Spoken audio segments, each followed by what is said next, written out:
Many years ago, in the heart of Lagos, a young girl named Adana sat on a plastic stool in front of her father's crumbling Face Me I Face You apartment in Ajegunle. She was 20 years old, very beautiful and very intelligent.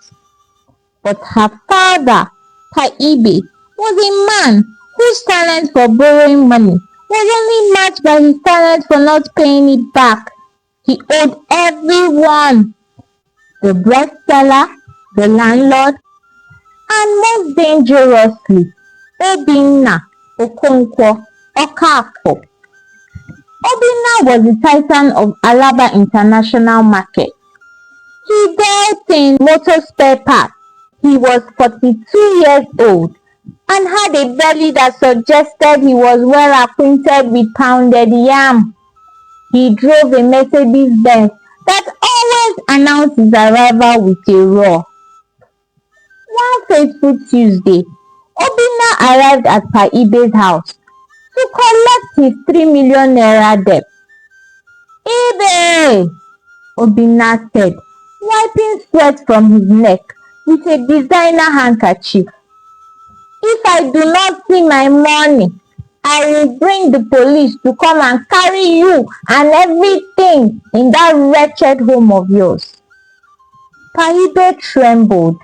"Nai, please. Things are hard. Look at my children. Look at Adana." Obinna looked. Adana was scrubbing a pot, her wrapper tied firmly. She looked up. Her eyes were sharp. Obinna's heart, which usually only beats for profit margins, skipped a beat. "I have a proposal," Obinna said. His voice said mischievously as he stared lustfully at the beautiful Adana, who was seated on a stool in front of her father's poor home and washing clothes.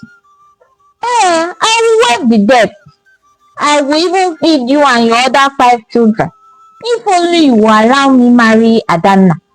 I need a wife, a woman who is young and fresh, not all this Lagos queen. They only know how to spend money. If you give me Adana, the debt is gone." Obinna said as he looked directly at Adana. Adana stared up at him in shock, wiping her hands on a towel, with tears streaming down her eyes. She had been a sales girl at a local restaurant for 3 years, since finishing secondary school, because her parents were too poor to send her to the university. She had always wanted to go to school, not to be married off to an old man. She finally found courage to speak, and then she said, "Pico Papa, please, I want to go to school. I do not want to marry anyone yet." Adana said, tears streaming down her eyes. Compassion filled Obinna's eyes as he saw her cry. So he looked directly at Adana and said, "I will send you to the university in 2 years.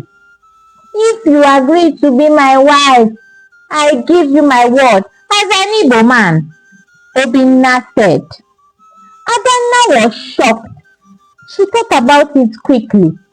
She remembered how hungry and tattered her siblings looked. She also realized that her parents would never be able to send her to the university. This was a once-in-a-lifetime opportunity staring at her face. She looked at Obinna.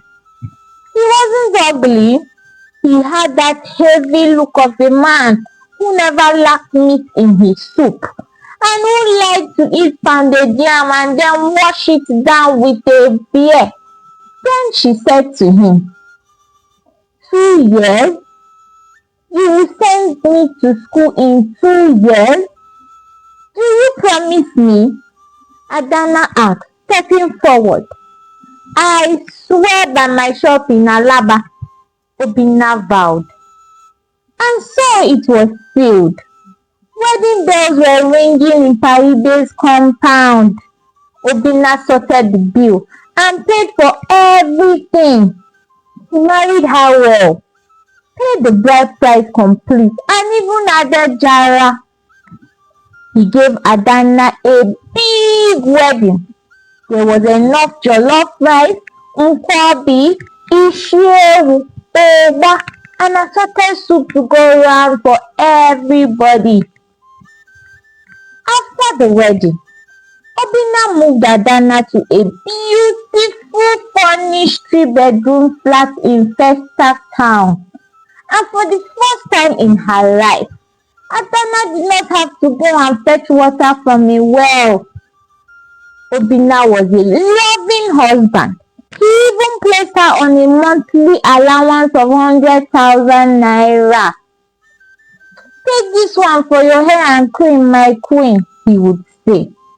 He bought her different lace fabrics that even cost more than her father's house. He was happy, and Adanna was equally happy.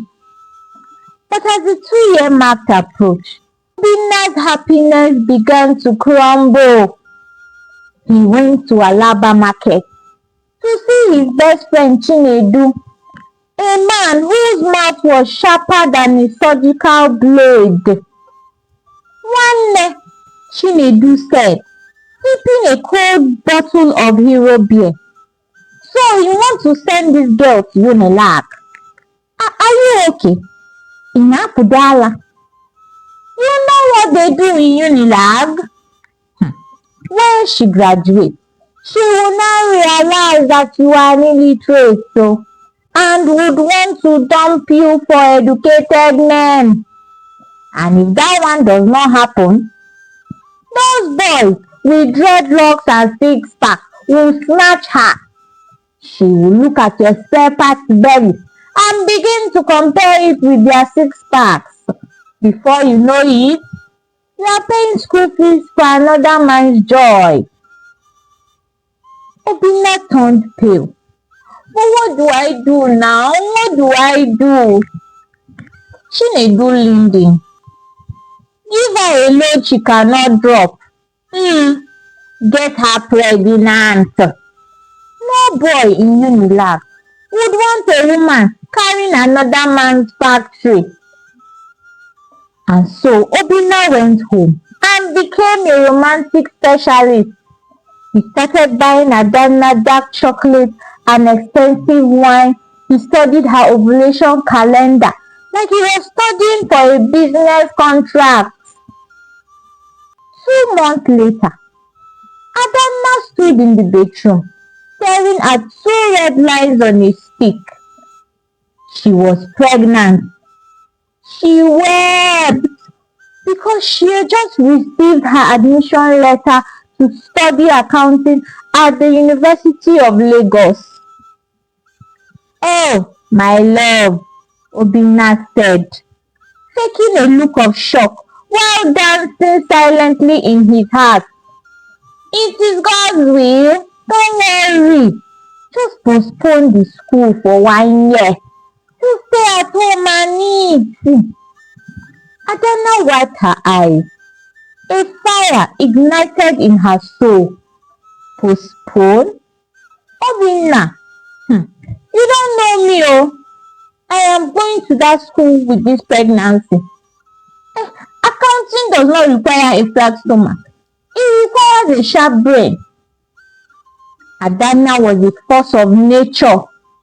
While other pregnant women were craving chalk and charcoal, Adanna was craving A grade. She was the only pregnant girl in the lecture hall who never looked tired. She would spend the entire weekend cooking stews and soups. Sometimes she would even cook 3 types of soup. She would cook egusi, ogbono, and bitter leaf and freeze them during the weekend to make life a bit easier for her during the week. She also used part of her personal allowance, which had now increased to 200,000 naira, to hire Mama Ngozi. Mama Ngozi would come during the weekend to help her do the heavy lifting and deep cleaning of the entire house. During the week, when she was attending lectures, she would wake up as early as 4 a.m. and clean the house, prepare breakfast, and even make eba for her husband, while using one of the soups she had prepared during the weekend and pack his lunch before jumping on a bus to Akoka for lectures. I was organized. Despite being pregnant, she finished year 1 with a CGPA of 5.0. Even the professors whispered about the glowing accountant.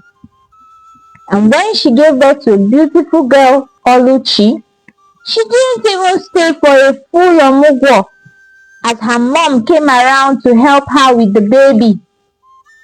2 weeks later, she was back in class, her body snapping back so fast it looked like magic. Obinna was terrified. Chinedu, oh, Chinedu, oh, he cried at the market. The pregnancy did not stop her. She is even more beautiful now. Oh. Men are following her up and down like flies follow palm wine. Oh. Chinedu simply hissed. Send her mother home. If there is no one to watch the baby, she must carry the baby to class. Okwaya, let the world see that she is a nursing mother. That will cool the hearts of all those university boys looking at her. And so Obinna went home and thought about it. Immediately their baby clocked 3 months old.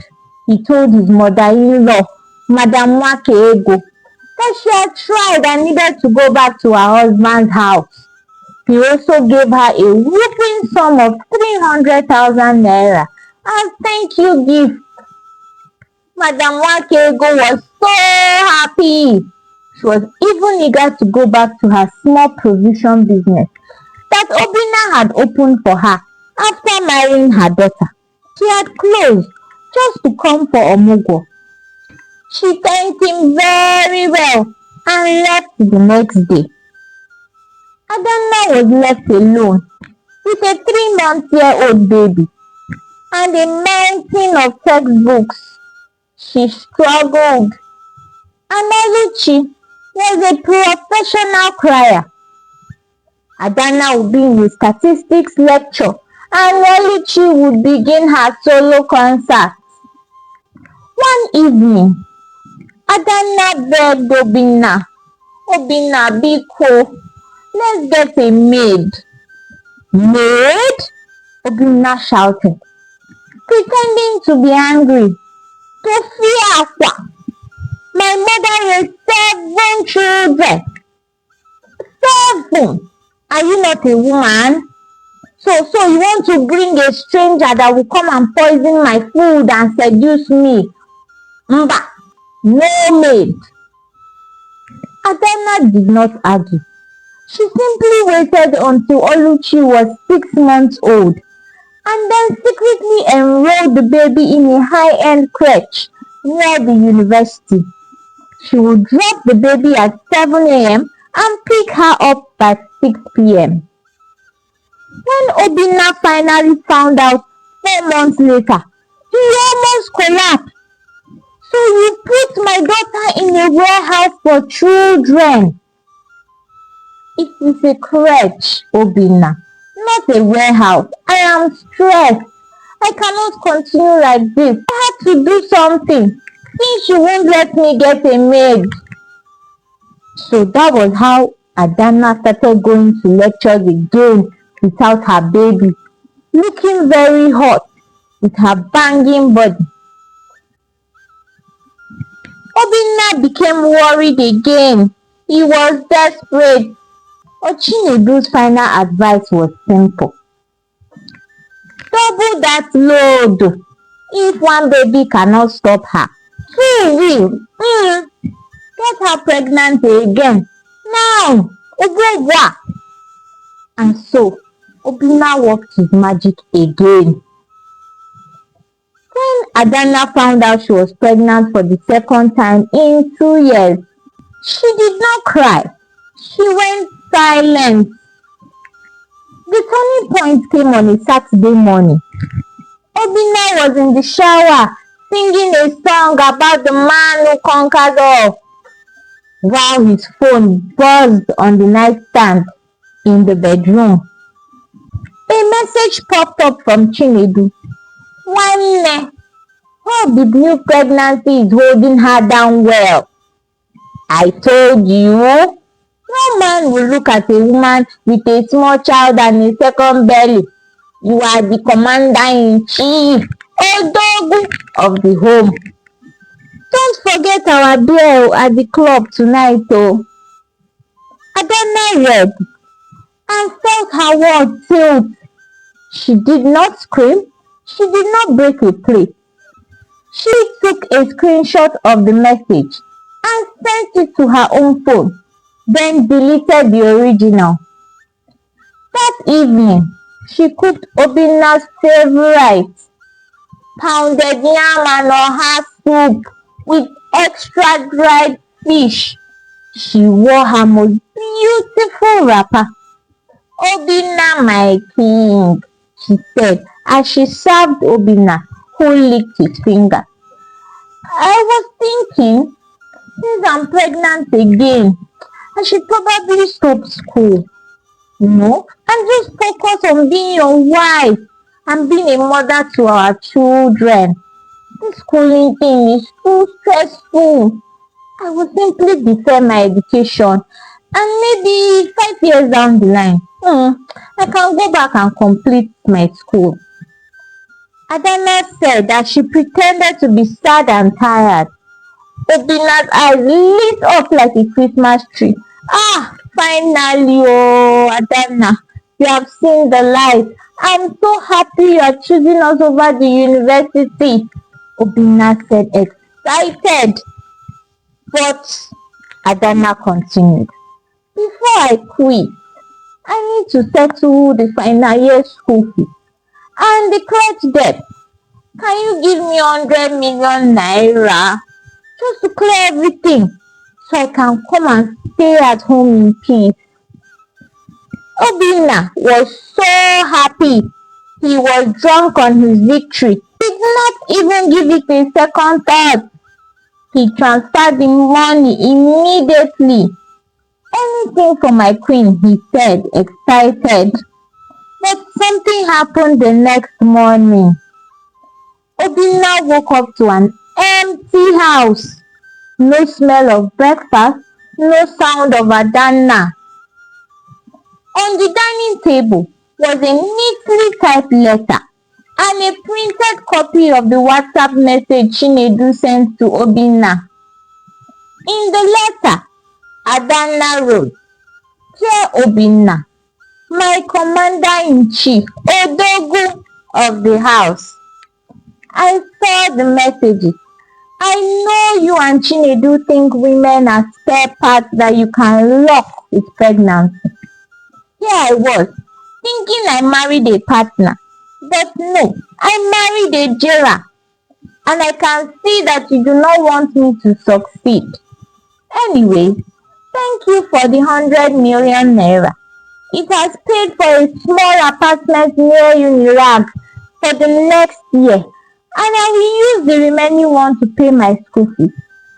I am not quitting school. I am quitting you. Don't call me. I have moved on.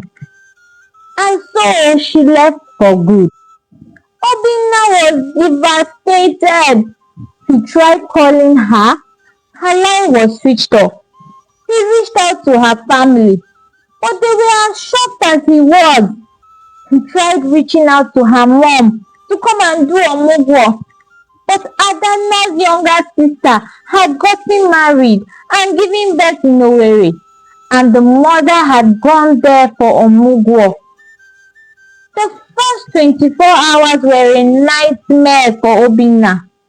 Junior, the newborn, decided that 2 a.m. was the perfect time to practice his soprano vocals as he would scream and scream non-stop. Oluchi, now a toddler, decided the living room walls were her personal canvas for her crayon.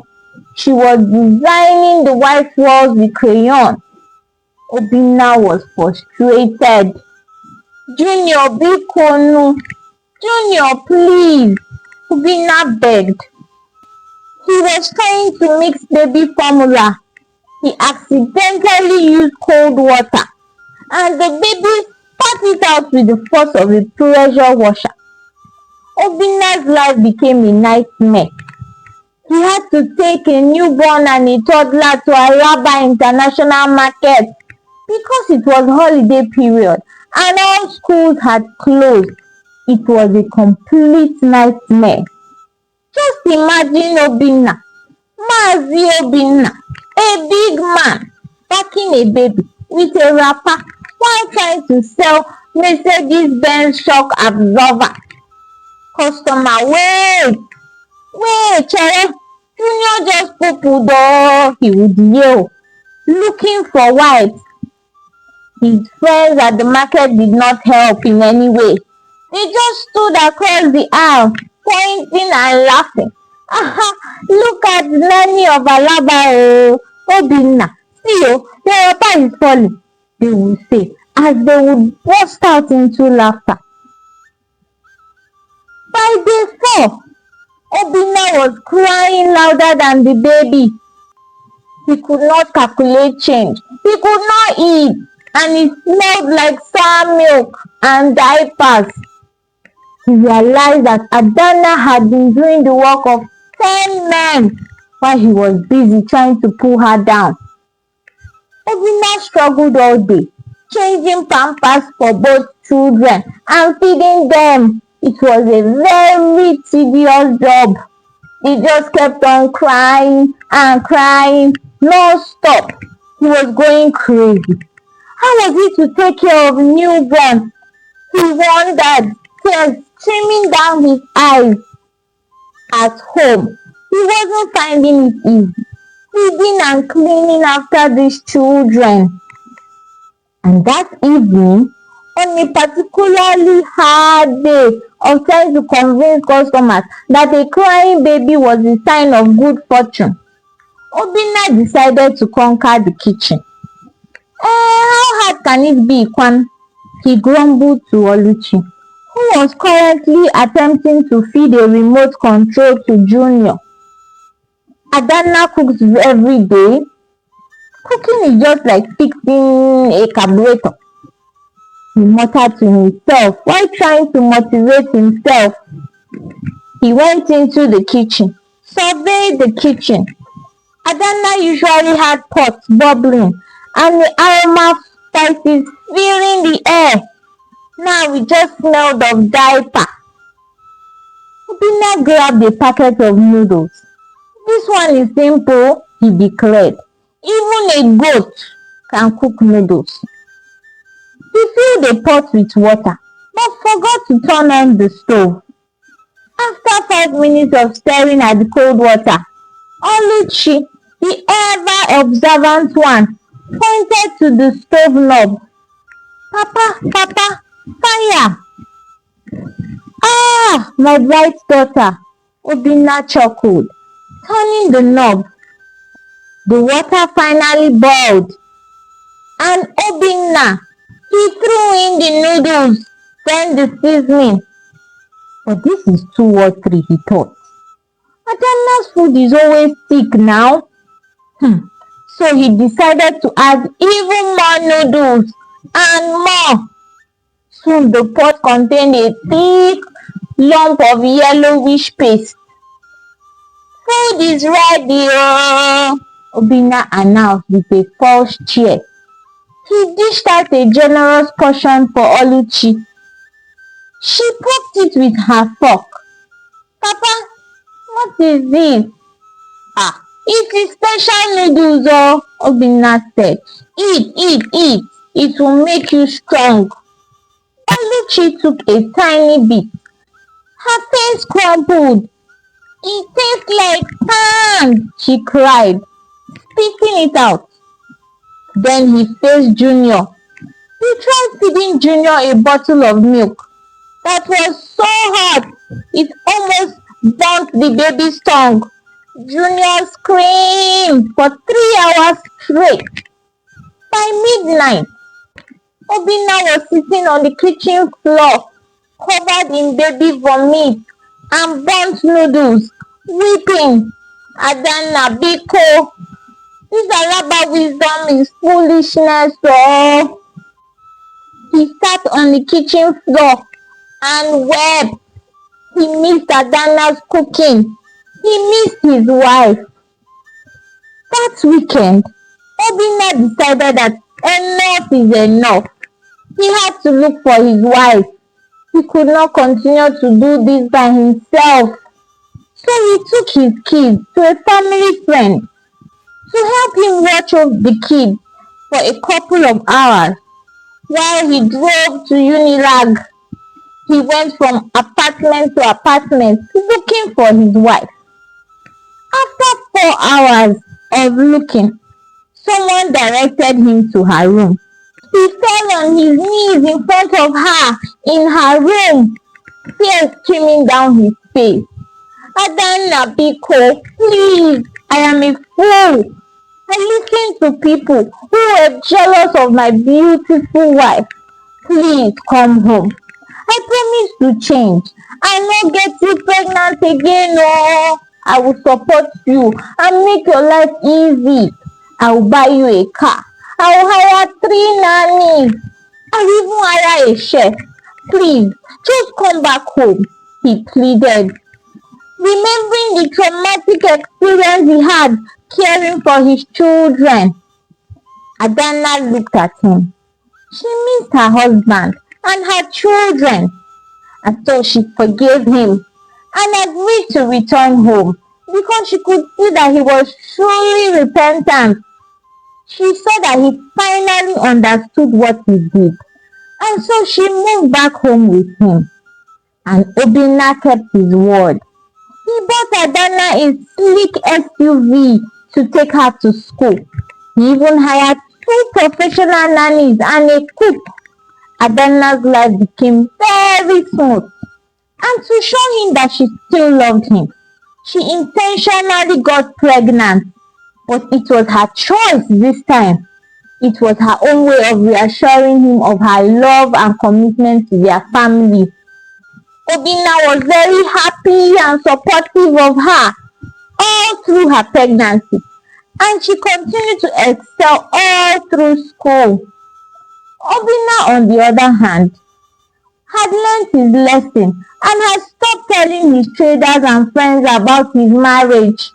He kept his mouth shut so they could talk about other business. But once it was his home, it was off limits. He had learned his lesson. Adanna was so brilliant and ended up graduating with a first class despite having 4 children, 3 boys and a girl. Obinna was so proud and attended her convocation with all 4 kids. On her convocation day, she walked across the stage with her 3 children, 3 boys and a girl, all looking like royalty. While Obinna stood in the front row shouting the loudest, "That is my wife! The first class graduate! The first class queen! That is my wife!" He was so happy that he had not foolishly sabotaged and ruined his wife due to his insecurity. And they lived happily ever after. Today, Adanna runs one of the biggest accounting firms in Lagos, Adanna and Co. Accounting Firm. Ironically, all of Obinna's friends from Alaba International Market, including a very humble Chinedu, became her clients. When Chinedu comes to her office, he has to wait in the lobby and call her Madam. Obinna does not listen to market talk anymore. Whenever he sees Adanna helping their kids with their assignments or fixing his business tax, He just smiled. He finally realized that an educated wife isn't a threat. Instead, she is the greatest stepper a man could ever have. Obinna's business flourished 5 times over because Adana restructured his finances. And sometimes Adana would tease him. Obi, would you not go and see Chinedu for some advice? Obinna would laugh, pull her close and say, Ada, if you mention that man's name again, I will go out and buy you another gold necklace just to shut you up. And they would both laugh and they lived happily ever after. Hi, my lovers. I hope you enjoyed the story. Thank you so much for watching the story to the end. So I'd like to hear your thoughts. Why is it that some men are just afraid of the success of their wives? Some men would not even want their wives to go to school at all. At least Obina even tried and actually paid for her school fees. Some men would not pay. Oh. They would promise you, don't worry, you go to school in my house. You go to school in my house. Lie, school you will not see. So why is it that some men are threatened by their wives being educated? If you know anybody that has suffered something similar to Adana, how did it end up for the person? Was the person able to liberate themselves and actually go to school? Or is the person still, what's it called, subdued by her husband? Please share your thoughts with me in the comment section. And I think that one lesson that I really picked out from here that I think that everyone should also know is that marriage is between a man and a woman. It was because Obina was listening to his friends that he got worried and afraid that Adana was going to leave him. Adana would start sleeping with small boys. And they were busy advising him useless advice to be impregnating that young girl every year. So to all the men out there, please, on behalf of the women, Bikonu, please, if your friends advise you negatively, please do not listen to them. If you know you have a good wife at home, please do not be influenced by, the fears of your friends. They might just be projecting their fears, insecurities in your life. And I think it's vice versa too. I think that as women also, you shouldn't be projecting the fears of your friends into your marriage. Our marriages should be sacred and should not be influenced by what Mr. B or Mrs. C has to say. But I do hope that you enjoyed the story. Please drop your thoughts in the comment section and I can't wait to read all of it. And please do not forget to support our channel by subscribing to our channel. It is completely free and it means a lot to us by liking our videos and sharing with your loved ones. Thank you and bye.